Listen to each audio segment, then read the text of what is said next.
So some of you have indicated the differences between all of you on this stage are tiny compared to the differences between you and President Trump. There are, however, fundamental differences between many of you on this stage. Vice President Biden, just on either side of you, Senator Warren is calling for big structural change. Senator Sanders is calling for a political revolution. Will their visions attract the kind of voters that the Democrats need to beat Donald Trump? Well, I think their vision is attracting a lot of people.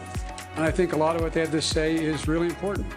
But, Senator Warren said we can't be running any vague campaigns. We got to level with people. We've got to level with people and tell them exactly what we're going to do, how we're going to get it done, and if you can get it done. I'm going to say something that is probably going to offend some people here, but I'm the only one on the stage who's gotten anything really big done, from the Violence Against Women Act to making sure that we passed the Affordable Care Act, to be in a position where we, in fact, took almost a $90 billion act that kept us from going into a depression, putting us in a position where I was able to end able to end the issue of gun sales in terms of assault weapons. And so the question is, who is best prepared? We all have good ideas. The question is, who's going to be able to get it done? How can you get it done? And I'm not suggesting they can't, but I'm suggesting that that's what we should look at. And part of that requires you not being vague. Tell people what it's going to cost, how you're going to do it, and why you're going to do it. That's the way to get it done. Presidents are supposed to be able to persuade. Just to clarify, Vice President, who are you saying is being vague? Well, the senator said she's being vague on the issue of, actually both of them being vague on the issue of Medicare for all. No, look, here's the deal. Come on. It costs $30 trillion. Guess what? That's over $3 trillion a year. It's part of the entire federal budget. Let me finish, okay? You'll both get it. If you eliminated the entire Pentagon, every single thing, plane, ship, troop, the buildings, everything, satellites, it would pay for a total of 4 months. 4 months. Where do you get the rest? Where does it come from? Two things. Senator Sanders, respond. In 2 ways. Joe, you talked about working with Republicans and getting things done. But you know what you also got done, and I say this as a good friend. You got the disastrous war in Iraq done. You got a bankruptcy bill, which is hurting middle-class families all over this country. You got trade agreements like NAFTA and PNTR with China done, which have cost us 4 million jobs. And let's get to Medicare for all. Let's be honest. We spend twice as much per person as do the people of any other major country on earth. And the answer is, if we have the guts, and I would like to see the Democratic Party have that guts, to stand up to the drug companies and the insurance companies and tell them that the function of health care is to guarantee care to all people, not to make $100 billion in profit. If we stood together, we could create the greatest health care system in the world. Vice President Biden, you can respond, and then Senator Warren. We can do that without Medicare for all. We can do that by adding a public option. We can. No, and we can afford to do it. You got to take on the greed and the profiteering of the healthcare industry. Let him respond, Vice President. The greed and profiteering of those insurance companies. They are as much against my bill as they are anybody else. They were strongly against Obamacare. They know it costs them, and it's going to take away the right of people to choose, the 160 million people out there who've negotiated their health insurance, and they want to keep it. They should have a right to keep it. Senator Warren, your response. So you started this question with how you got something done. You know, following the financial crash of 2008, I had an idea for a consumer agency that would keep giant banks from cheating people. And all of the Washington insiders and strategic geniuses said, don't even try, because you will never get it passed. And sure enough, the big banks fought us, the Republicans fought us, some of the Democrats fought us, but we got that agency passed into law. It has now forced big banks to return more than $12 billion directly to people they cheated. I served in the Obama administration. I know what we can do by executive executive authority, and I will use it.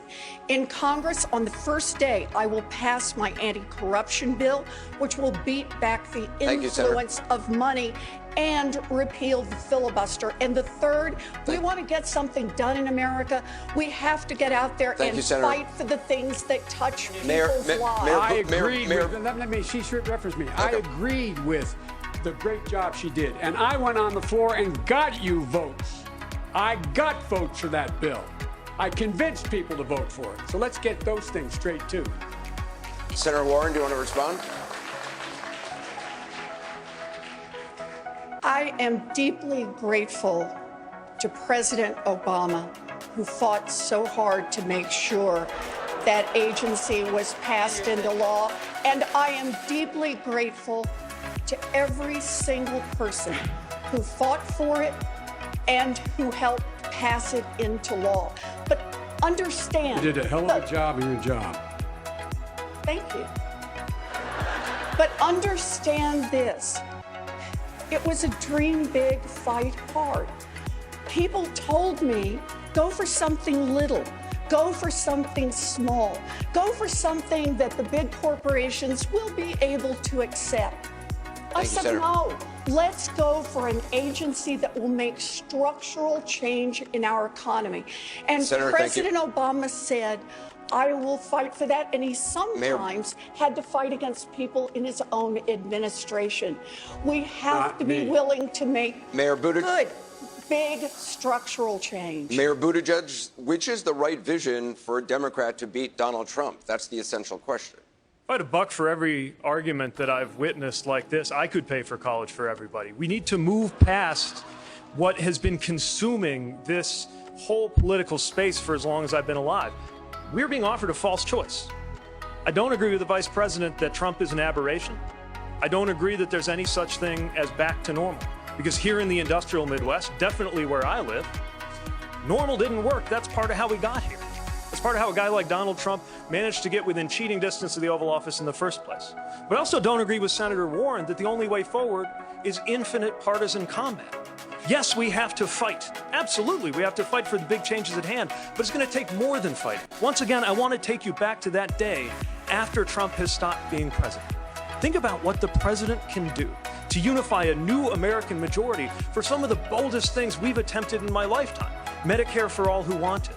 Actually getting something done on immigration for the first time since the 80s. An assault weapons ban, which would be a huge deal. Making college free for low and middle income students, yet there's some here on this stage who say it doesn't count unless we go even further. Free college for low and middle income students isn't good enough unless we're also paying for the children of billionaires.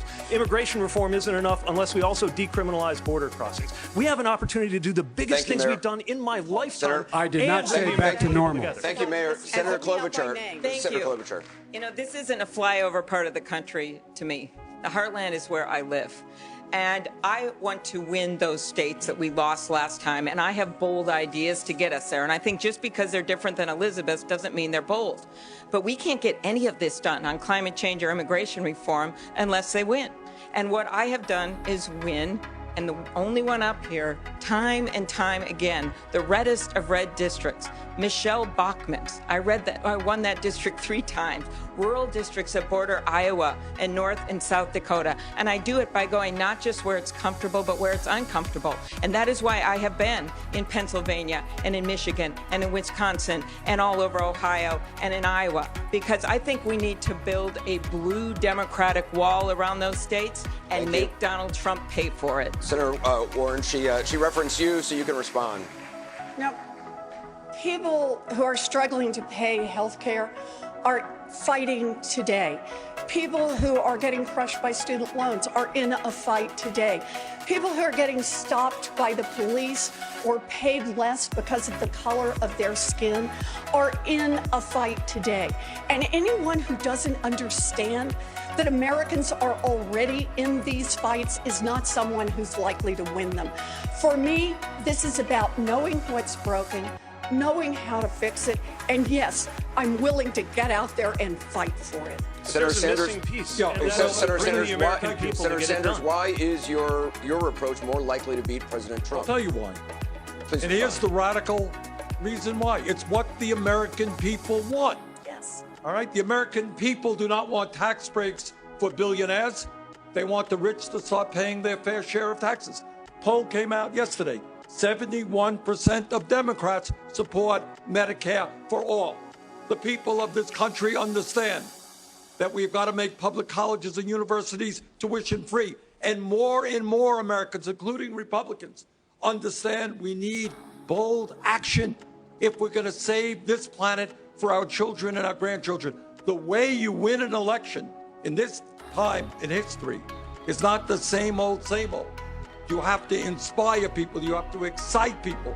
You got to bring working people and young people and poor people into the political process because they know you stand for them, not corporate America. Congressman O'Rourke, is political revolution what the American people want? Your response. There was some talk about getting big things done. When I was first elected to Congress, I found that El Paso, Texas had the worst wait times in the country to see a mental health care provider at the VA.